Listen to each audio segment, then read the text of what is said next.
The complete works of Swami Vivekananda, Raj Yoga, Chapter 8, Raj Yoga in Brief, Part 2. We have spoken about Yama and Niyama. The next is Asana or posture. The only thing to understand about it is how to leave the body free, holding the chest, shoulders, and head straight. Then comes pranayama. Pran means vital forces in one's body. Ayam means controlling them. There are three sorts of pranayama: the very simple, the middle, and the very high. Pranayama is divided into three parts: filling, restraining, and emptying. When you begin with 12 seconds, it is the lowest pranayama. When you begin with 24 seconds, it is the middle pranayama. That pranayama is best which begins with 36 seconds. In the lowest kind of pranayama, there is perspiration. In the medium kind, quivering of the body. And in the highest pranayama, levitation of the body and influx of great bliss. There is a mantra called the Gayatri. It is a very holy verse of the Vedas. We meditate on the glory of that being who has produced this universe. May he enlighten our minds. Om is joined to it at the beginning and at the end. In one pranayama, repeat 3 Gayatris. In all books, they speak of pranayama being divided into Richaka, rejecting or exhaling, Puraka, inhaling, and Kurmbhaka, restraining, stationary. The Indriyas, the organs of the senses, are acting onwards and coming in contact with external objects. Bringing them under the control of the will is what pratyahara or gathering towards oneself signifies. Fixing the mind on the lotus of the heart or on the center of the head is what is called dharana. Limited to one spot, making that spot the base, a particular kind of mental waves rise. These are not swallowed up by other kinds of waves, but by degrees become prominent, while all others recede and finally disappear. Next, the multiplicity of these waves gives place to unity, and one wave only is left in the mind. This is dhyana, meditation, when no basis is necessary, when the whole of the mind has become one wave, one formedness. It is called samadhi.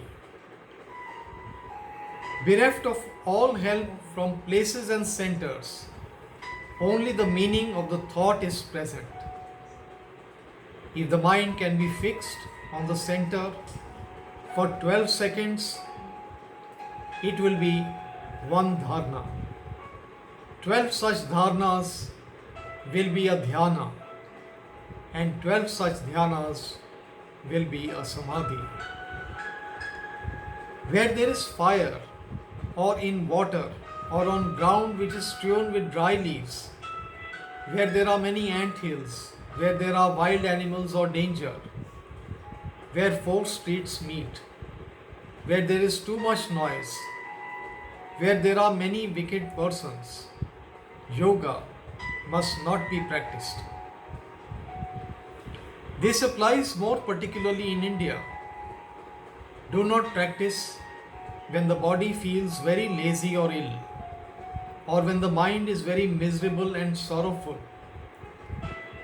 Go to a place which is well hidden, where people do not come to disturb you. Do not choose dirty places. Rather, choose beautiful scenery or a room in your own house which is beautiful.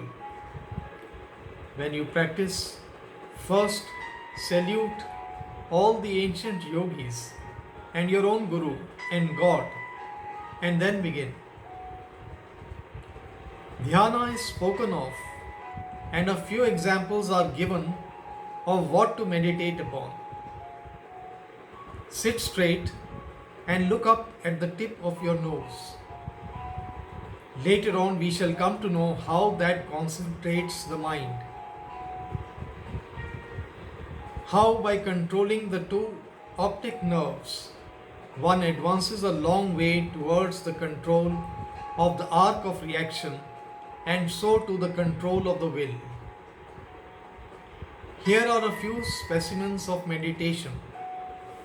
Imagine a lotus upon the top of the head, several inches up, with virtue as its center and knowledge as its top. The 8 petals of the lotus are the 8 powers of the yogi. Inside the stamens and pistils are renunciation. If the yogi refuses the external powers, he will come to salvation. So the 8 petals of the lotus are 8 powers, but the internal stamens and pistils are extreme renunciation, the renunciation of all these powers. Inside of that lotus, think of the Golden One, the Almighty, the Intangible, He whose name is Om, the inexpressible, surrounded with the effulgent light. Meditate on that. Another meditation is given. Think of a space in your heart, and in the midst of that space, think of a flame that is burning. Think of that flame as your own soul, and inside the flame is another effulgent light, and that is the soul of your soul, God. Meditate upon that in the heart. Chastity, non-injury, forgiving, even the greatest enemy. Truth, faith in the Lord, these are all different virtues. Do not be afraid if you are not perfect in all of these work. They will come. He who has given up all attachment, all fear and all anger, he whose soul has gone unto the Lord, he who has taken refuge in the Lord, whose heart has become purified, with whatsoever desire, he comes to the Lord. He will grant that to him. Therefore worship him through knowledge, love, or renunciation.